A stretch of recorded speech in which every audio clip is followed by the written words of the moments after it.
আসসালামু আলাইকুম। আজকে আমি আপনাদের সাথে টক ঝাল মিষ্টি জলপাই আচার রেসিপি শেয়ার করব। এজন্য প্রথমেই আচারের মশলা রেডি করে নেব। শুকনা মরিচ, পাঁচফোড়ন, সাদা এলাচ দিয়ে টেলে নেব তাওয়ায়।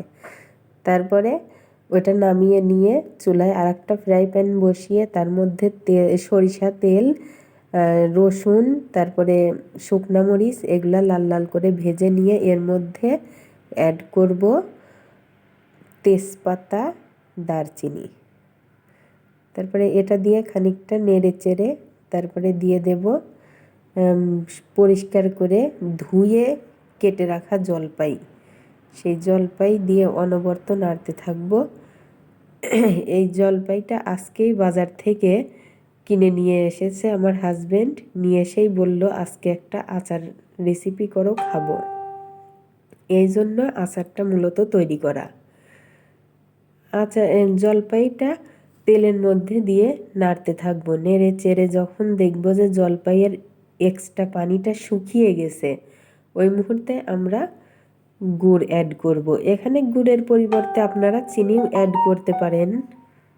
অবশ্য চিনির থেকে গুড়টা দিলেই আচারের কালারটা ভালো আসে এবং খেতেও সুস্বাদু হয়। এই জন্যই মূলত আমরা গুড়টা অ্যাড করেছি। আমরা মিষ্টির পরিমাণ কম খাই, এই জন্যই গুড়টা একটু কম দিয়েছি। আপনারা যে যেরকম পছন্দ করেন সেরকম দিতে পারেন।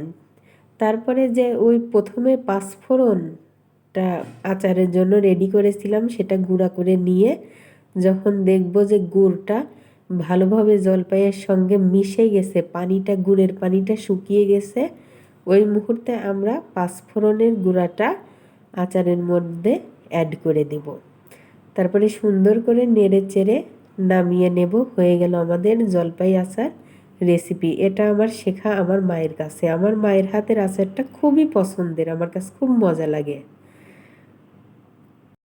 এই জলপাই আচারের রেসিপিটা যদি আপনাদের কাছে একটু ভালো লেগে থাকে তাহলে আমার এই নতুন পেজটাতে আপনারা